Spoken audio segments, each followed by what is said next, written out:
Hello, everybody. Scott Golden here with the Golden Opportunities Coaching YouTube channel. Welcome to those of you who are new. Welcome back to those of you seasoned veterans of what we do around here. What we do around here, bring about conversations of a psychological, mental health, emotional health, and coaching related paradigm. We do that several times per week.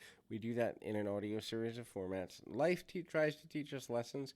We've got now, this is 55. I think we'll have 56 and 57 up today as well, but 55 in the Life Lesson series.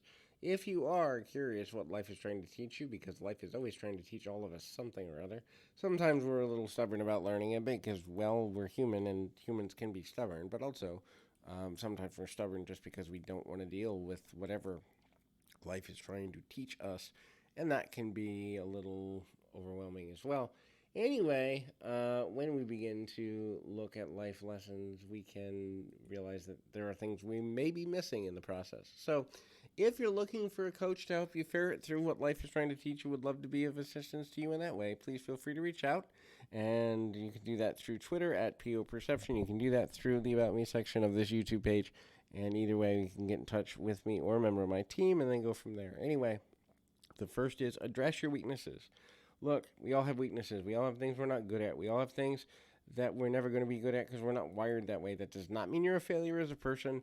That does not mean you're a bad person. That does not mean you're stupid or unintelligent or unworthy of love or anything really negative. It just means, hey, here's a weak point. So, learn about your weaknesses, study your weaknesses, and farm them out. If you're not going to get better at them, which there's cases you may not. There's cases you may never be good at certain aspects of your life. I am not good at organizational skills, so I have a team of people that do it. I'm not good at certain aspects of following up with,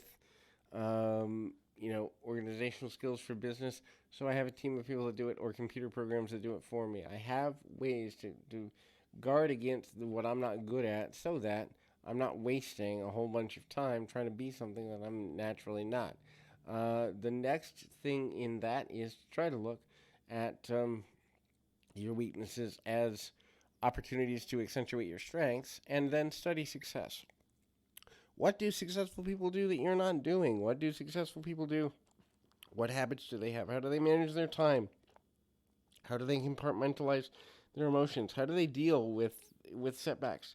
How do they deal with time management? How do they deal with, placing importance upon relationships? Study the people that are doing the things you want to do, or being the type of person you want to be. Study the people that have the successful relationships, the larger businesses, the financial freedom. Study people that are doing the things that you don't know how to do, so you can learn how to do exactly what you need to do in a way that makes sense to you. It's all about relationship with things that make sense.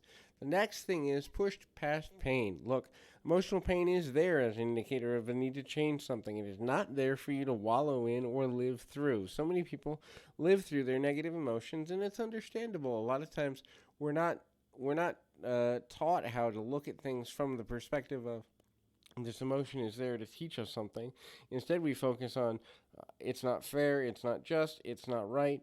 And even if it's none of those things, even if it's never just, never right, never fair, you still have to deal with the circumstance. So rather than expect that a painful situation is going to change, push through it and get to another place. Refocus, finding a different way to look at whatever's challenging you and move forward. Find a purpose behind what's going on, both the good and the bad.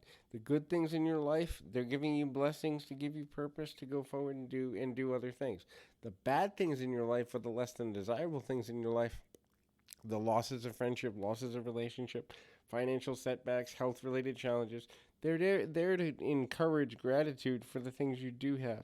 There's always going to be someone in a more progressive position than you. There's always going to be someone in a more painful or destructive position than you. Find your place somewhere in the middle, in the neutrality of the middle, and you will be able to find and attain and continue success in a meaningful way. The next thing is build a team of people around you. Team of people that know more than you do. Team of people that will mentor you when you're in your own way. Team of people that will call you out on your stuff when things aren't going the way you plan. Team of people that will help you focus on what's important and hold you accountable to the things you said you were going to do that aren't getting done. Next, build your relationships. Make time for the people in your life. Be present. And I tell people this all the time, and so few listen, it's kind of sad. But look, at the end of the day, If someone in your life isn't worth you turning off your phone for them, or you not checking emails when you're talking to them, or you not, being present with them completely, then you got to evaluate the value of the relationship. So often we're going in multiple directions and not making relationships priority, and then we wonder why we're lonely. If we make people priority, they will give us the same respect as long as we request it of them and make clear what our needs portfolio is. So make that important. Find a way to refocus when you need to. Look, that also means giving yourself permission to be goofy, be silly, be unproductive for a day or a couple of days every once in a while, but at the same time have a purpose for it. Have release days. Have days where you get rid of your negative emotions. Have days when you get rid of your frustration, whatever it may be, and then go back to outworking others. Outworking doesn't mean working longer hours necessarily. It just means working more streamlined and working more consistently. When you're working, focus, and when you're not working, focus on enjoying your life. In other words, be focused and present in all that you do so you can get somewhere in the long run of it. So hopefully this is helpful.